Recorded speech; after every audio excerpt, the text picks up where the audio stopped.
Deep beneath the mountains of western Massachusetts lies a tunnel with a chilling past, the Hoosac Tunnel. What began as an ambitious feat of engineering quickly became known as the Bloody Pit, claiming nearly 200 lives during its construction. But the tragedy didn't end there.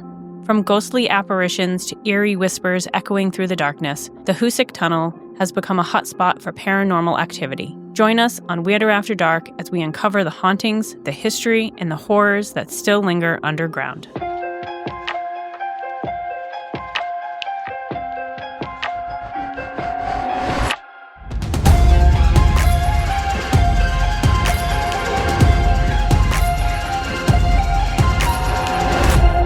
Welcome back to Weirder After Dark, the podcast. We get into all things New England weird. My name is Sean. I'm here with my two co-hosts. I am Chris. And I'm Kathy. And we have what kind of episode today, Kathy? Today's story is one where the echoes of the past just won't fade. And we're diving into the fascinating history of the Hoosac Tunnel. You said to start us off, you had a question. Yeah. So let me ask, when you think of construction projects in Massachusetts, what's the first thing that pops into your head? I mean, only one thing comes to my head, I guess. Yeah, the big dig. It was 10 years over allotted time. Millions over budget. Millions over budget. Yeah. I've never actually seen the pre-big dig. Like, I think it was like late 90s, early 2000s, right? Yeah. Like finished. Yeah. At one point, the roads were above the ground. Yeah, he used to actually drive through the buildings. Yeah. Yeah. And then people would walk underneath the highways and stuff, right? Yeah. That's so weird to me. Way back in the olden days, Sean. Yeah. Yeah, It was this careful, big John. green bridge. Yeah.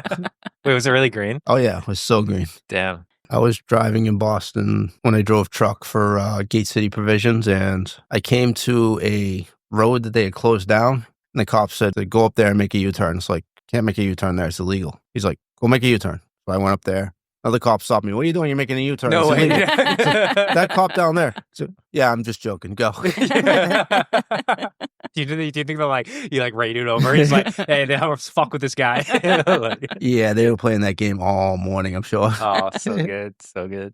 Okay, well, back in 1819, Elva Crocker, some might call him the father of the Hoosac Tunnel, proposed a bold idea. He thought the town of North Adams, Massachusetts, which was known at that time as East Hoosac, it needed a way to connect to the rest of the country. His plan, build a canal to link the Hudson River in upstate New York to the Connecticut River in Massachusetts. But as things often go, construction was delayed and set aside for 32 years. When the time finally came to take action and improve transportation in the region, things had changed. The world had moved on from canals, and steam locomotion was on the rise. The canal idea was swapped out in favor of something more ambitious, a railroad tunnel. The delays in construction were partly due to the need to survey the land, pass necessary bills, and deal with some serious competition. Back in the 1830s, the only railroad in the area was the Western Railroad, and when Troy and Greenfield Railroad was founded, Western Railroad saw them as a threat. So this new railroad company was kind of established to help build this line, and this made getting support for the new railroad incredibly difficult. Then there was the cost. How much do you think, I'm just going to throw it out there, how much do you guys think it would cost to build a railroad through a mountain? When was this? The 1830s? Yeah. $1 million. $1 million. I'm going to go like, even back then, it's probably expensive as all hell, but probably like $850,000. Well, the project was estimated to cost $2 million plus $1.5 million for land and the railroad, which would amount to $68 million today. As you can imagine, no one was eager to back this project. This wasn't just any railroad project either. It was the first major rock tunnel in history. In order to complete it, they had to blast their way through the Berkshire Mountains, carving a path from the West Portal in North Adams to the East Portal in Florida, Massachusetts. Constructing the 4 3/4 mile of track was no small feat, and needless to say, it came with a mountain of challenges. Oh, that was clever. Wow. You're proud of yourself for that one, aren't you? Nicely done. Yeah. Oh, jeez. Dads are laughing everywhere. Yeah. Maybe these things trying to prevent it was the universe's way to try to stop the project before it even got off the ground. But in 1851, the Troy and Greenfield Railroad finally began their descent into the mountains. To speed things up, they brought in the Wilson patent stone cutting machine, a revolutionary device at the time. So to give you an idea, it's this ginormous machine. Wow. It's Okay. Wow. It's like a big drill. Instead of having to do small sections of the mountain, Yeah. it was just kind of like drill. I'm its way through. imagining the like boring machines that Elon Musk company had when they're trying to do like the underground like subways and stuff. Like just Right through it. So the owner of the machine was paid $100,000 a day. What? Whoa, I want this job. And it was said that it would be able to dig 6 feet of tunnel per day. So 6 feet, 4.75 miles. Yeah, this man is paid. gonna make... He's making bank. Yeah. Well, the scale of the project was so enormous that people actually would pay to watch them assemble this machine and watch the machine dig into the side of the mountain. Time out. This motherfucker's making $100,000 a day just drilling the holes, and then he's getting people like to come see and watch this. drill a hole. Well, I don't think that like the guy that owned the machine was the guy that was making the money from selling the tickets from the spectators. I think that was kind of the money that they were making from the spectators was going back in to help fund the project. I'm sure this is one cool motherfucking device, this machine, but imagine like going to watch something drill 6 feet. And that's it. It's like, all right, that's it, back it up. Well, Howard thinks that he went 4.5 feet. It was disappointing. Yeah. We spent 8 hours watching. I want 6 feet. You're not far off. Unfortunately, after only digging 12 feet into the mountainside, the machine got stuck and the plan was abandoned. Poor guy only made $200,000. Yeah, for him. But you can still see the start of this tunnel, and it's actually just right next to the actual tunnel that's there today. So it's still there. Really? All right. Yeah. Oh, that's kind of cool, actually. Yeah. The machine's still stuck. No, Can't take it out. they disassembled the machine, took it out. So at that point, as the machine's stuck, they switched tactics, opting for a more traditional method, star drills and black powder. The process involved drilling 2 feet into the solid rock, filling the hole with powder, and then basically fucking running for cover. Because after 10 years of slow progress, thanks to the difficult terrain, equipment breakdowns, a revolving door of contractors, the Troy and Greenfield Railroad ran out of money and eventually was foreclosed on. The project was then handed over to Herman Humph, an engineer from the Pennsylvania Railroad. But Humph quickly found himself facing nothing but problems. The work was moving at a snail's pace, and they were dealing with water pouring in from the tunnels, rocks were crumbling around them, and constant structural instability. To help, they had to bring in bricks to reinforce the walls, and by 1861, he had had enough of the endless delays and complications, and he walked away from the project. It was a disaster from the beginning. It was then that the full scope of the issues were revealed. Much of the completed work had to be redone because it didn't meet required standards and regulations of the time. I'm shocked they have regulations in 1860s, to be honest with you. I thought they just let people put dynamite anywhere. They're like, it's fine. Just blow into the mountains. Fine. Yeah. Did you know they had to freeze part of the big dig to tunnel through it? Wait, what? Yeah, they had to freeze like entire section of it No, I didn't know that. and then reinforce it. Yeah. Oh, that's crazy. That's wild. Do you know what I find fascinating, though? Why didn't the state of Massachusetts look back at the big dig and they're like, no, we tried this tunnel thing before. like, these tunnels aren't for us. Hoosac? We sick. Yeah. Ooh. Dad joke number 2. In July of 1863, the state took charge once more, bringing in Thomas Doane as the new chief engineer. With a fresh set of eyes on the project, things began moving at a reasonable pace, and this phase of the work included drilling shafts into the mountainside, which would provide additional points of excavation. During this time, they started using nitroglycerin and electric blasting caps to speed up the process. But things didn't go smoothly, because they never do. And on one fateful day, a worker named Ringo Kelly set off an explosion. Normally, the procedure was for a team of 2 or 3 men to enter the tunnel and position the explosives, and then wait for everyone to clear the area before a detonation. But Ringo didn't wait for his teammates.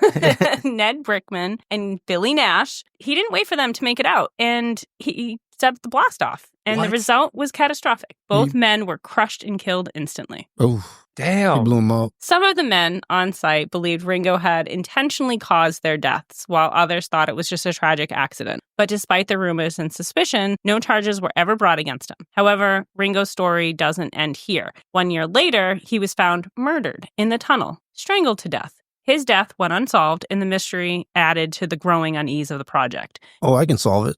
Yeah, I'm pretty sure it was one of the workers. Yep. It was around this time that the workers started noticing strange things happening on site. Faint cries echoing through the tunnels, shadowy figures darting just out of sight in the flickering light of their lanterns. Fear spreaded quickly, and more workers began walking off the job, swearing there was something unnatural at play. They refused to return, unwilling to work in a place they believed was cursed. So with morale plummeting and workers refusing to show up, the company decided to address the issue head-on by bringing in a consultant. They brought in Paul Travers, an experienced engineer tasked with reassuring the men that the strange sights and sounds they were witnessing could be explained away. However, things didn't go as planned. During his own explanation in the tunnel, Paul explained that he was overwhelmed by eerie sounds of the dead and a chilling sensation he hadn't felt since his time at the Battle of Shiloh. Paul was a respected figure. He was not only a skilled engineer, but he was a cavalry officer during the war. So when he sided with the workers, it shocked many. Can you imagine being that guy walking and be like, no, you're not hearing screaming voices. And then he gets and goes, oh, fuck, this What was the worst investment? The machine that went 12 feet or this guy? This guy. Probably this guy. So just a month later, the project faced its most devastating disaster yet. The workers were drilling down into the mountain to connect to the tunnel as it stretched from east to west. So this process ensured that the two sides would meet in the middle, perfectly aligned. However, on October 17th, 1867, disaster struck. A major explosion rocked the central shaft, killing 13 men working deep within the mountain. The explosion was caused by a leaking gasometer that released naphtha gas, and when the candle flame came in contact with the gas, it ignited, causing the explosion that shook the mountain and triggered an avalanche in the vertical shaft. Most of the workers died instantly, crushed by massive boulders that tumbled down. But for those who weren't as fortunate, the nightmare continued. Water began flooding the tunnel, turning the dirt into thick mud. The weight of the rocks above pushed them deeper into the muck, and several men drowned. A few still clung to hope. The last survivors fashioned a makeshift raft from boards and planks, waiting for rescue. Desperate, a worker above volunteered to be lowered down into the tunnel in a bucket, hoping to bring back the bodies of the lost men. But he barely survived himself. After just a few minutes, he was pulled back to the surface, barely conscious.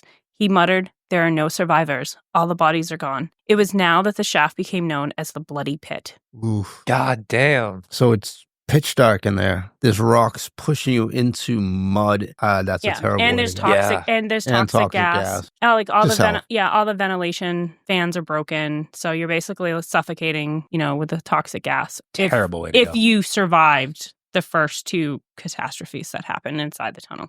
So all this situation's going down, and then this hero volunteers to go down a shaft in a bucket. Mm-hmm. Yeah. Are you going down a shaft in a bucket? I'm not going down a shaft in a bucket. Probably not. I like to think I'm a hero. I ain't a hero. I think it depends on who's down on the shaft.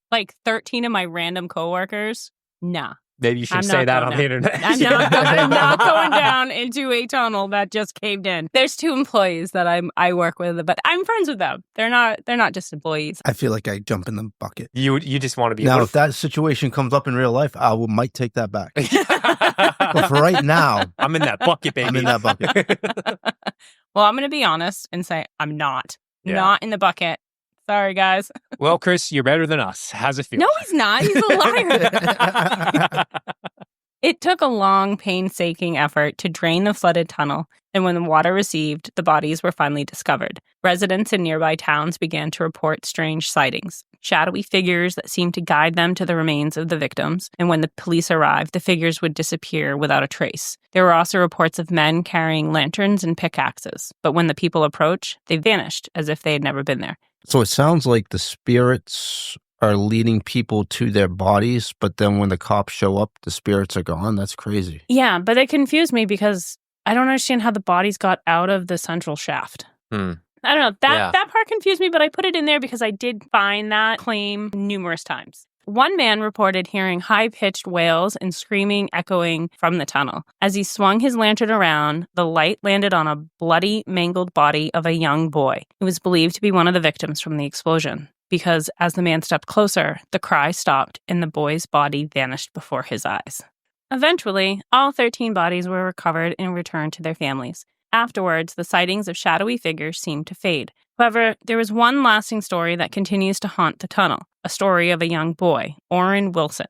Orrin was just 14 years old and the son of a worker in the tunnel. Tragically, he was found with his head crushed, having been struck by the elevator in one of the shafts. Oh. It is believed that Orrin's spirit still lingers within the tunnels. There are claims of a headless figure seen drifting through the dark, starting as a faint blue light that slowly transforms into the shape of a human. The figure hovers just above the ground, and as it draws closer, it begins to reveal itself without a head. But before anyone can approach, the figure slowly fades away, vanishing into the darkness.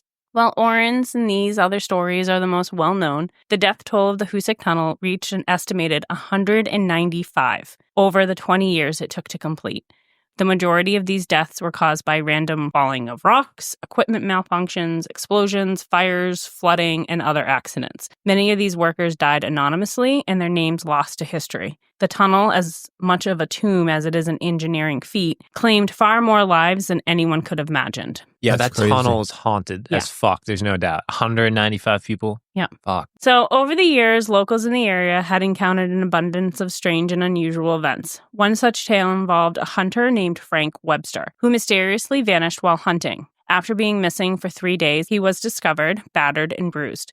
Frank claimed that while he was out hunting, he heard a voice calling his name. As he ventured toward the sound, he saw shadowy figures of men working on the mountainside. Despite how clear these figures were to Frank, there was no sound. When he called out, the figures continued their labor, unresponsive. Frank then said his rifle was violently ripped from his hands and began striking him repeatedly until he lost consciousness.